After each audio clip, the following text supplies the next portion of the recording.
Today I'm going to be unlocking the secrets to growing a rapidly expanding construction business. These are pro tips, the best advice that I ever received, coming at you right away.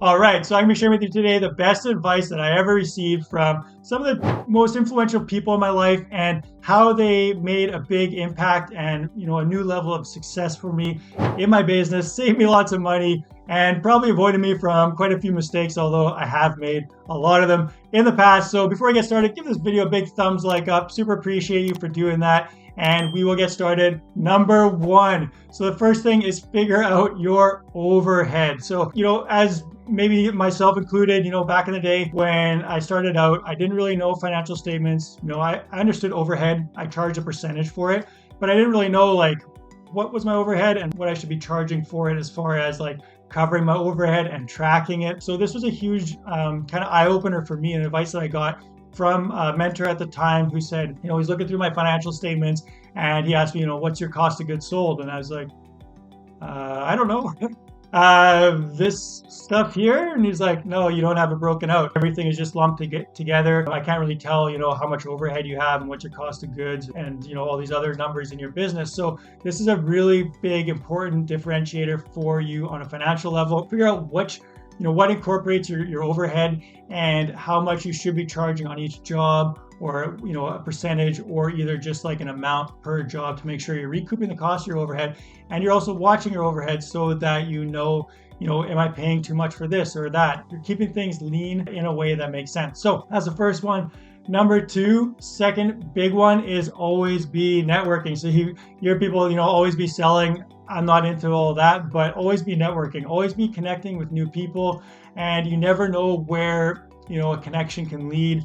And make sure you track all these people in a CRM. So you may be tracking clients and people you've done estimates for, but you want to be tracking your network. And I call it my power network because it is the power of, a network to just really supercharge your business and launch you into a successful future. There's people that I've connected with, who've connected with other people, who've connected with other people, who I've gotten to know. And after 1, 2, 3, 5, 10 years in business, you accumulate this huge network, and it really is a big foundation of new ideas to you, new clients that come in, mastermind effect of just learning and being around other successful people.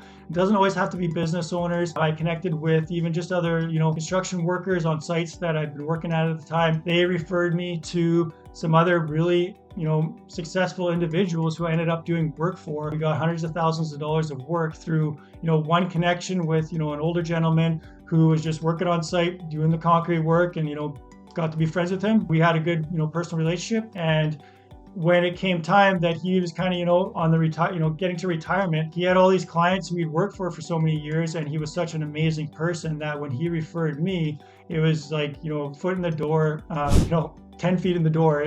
He connected me with a bunch of his clientele, and we did a lot of business that way. So never know who's good to be a good connection. So always be networking and treating people really well and appreciating the time that you're spending with people. So that's number two.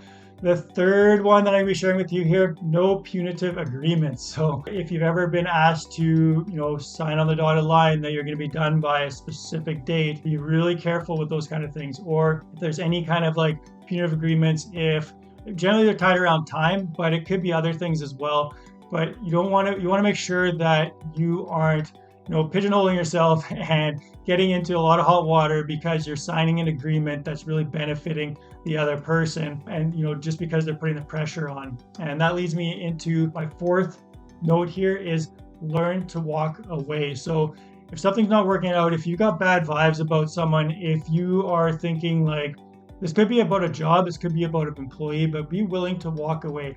Yes, you'll catch some fire from it. I've had this happen to me before. I should have handled the situation maybe a little bit better. I'm not sure, exactly how I could have at the time with my level of understanding, but, I had to let some clients go where I went to do an estimate, and I just had to let them know, what, we're actually just, too busy right now. I think, the work that you want done is just outside of the scope that we could, perform for you at a high level. Sorry, but I'm gonna have to pass on your job. And some people will take that really personally and oh, you're, too good for our job, or, oh, you don't want to do work for us and what have you. But, You need to be able to walk away from some jobs. Same with employees. Like you'll get into these situations where it's like, oh, we need someone. We're behind on our work.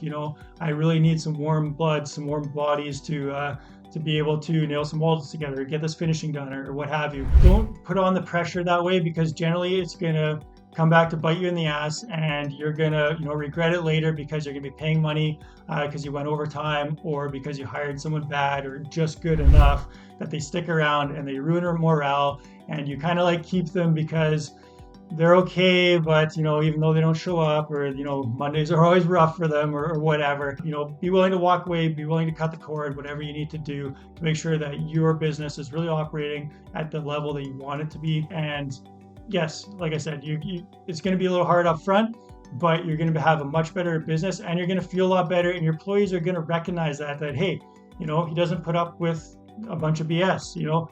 Hey, we really need to treat clients really well.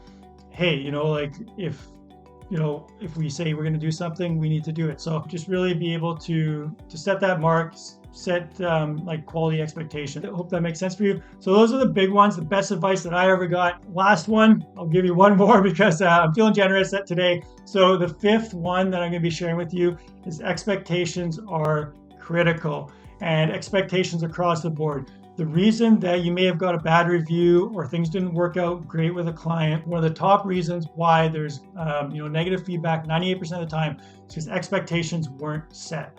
Most people are fairly reasonable. You'll get the people that are hard clients, they're unreasonable, they're really picky. But if you would have set expectations early, you would have probably washed away 90% of the problems that would have arisen, because you have a document, you've communicated to them, this is our level of finish, this is our level of quality, these are the timelines, they may fluctuate. Hey, John Smith, we're doing a kitchen, the cabinets are going to be like 2 weeks late. The manufacturing company just called me, I really apologize. I don't know, I wish I would have been more on the ball with this. I'm sorry, but we're going to have to wait a bit longer. So of course they're not going to like that news. But if you give them the expectations, you let them know right up front, and you tell them at the beginning of the project that this is, construction, this is renovation, this is electrical, whatever. Things can sometimes take longer, or hey, we're having supply issues right now, so I'm hoping to get done in 2 weeks, but it could, possibly take longer. So really getting those expectations out big time. Same with employees, setting those expectations early. If you just hire a bunch of people and you're like, yeah, just show up, do some work. If you suck, you're gone, kind of thing. Well, they're not going to know what you want or what your level of expectations are. You're going to waste everyone's time. So I expect you to show up on time. I expect you to be wearing clean clothes. I expect you to have your PPE with you. I expect you to fill out this form every day. So these are the expectations of working here. The reason we do this, explain the why. Don't just tell them specifically like, hey, this is what you have to do and that's it. Tell them the why, like this is why, this is the industry norm. This is why, because we've had problems in the past with employees in this way. So whatever it is, clients, employees, make sure you're making those expectations known ahead of time, and that'll take away so many issues and problems later on for you and your business. So make sure you check out the description below. In the description, there's links to get free resources to grow your business, systematize your business, templates, courses, lots of stuff to help you. And as always, check out our other content here. Lots of other great videos coming at you. See you soon.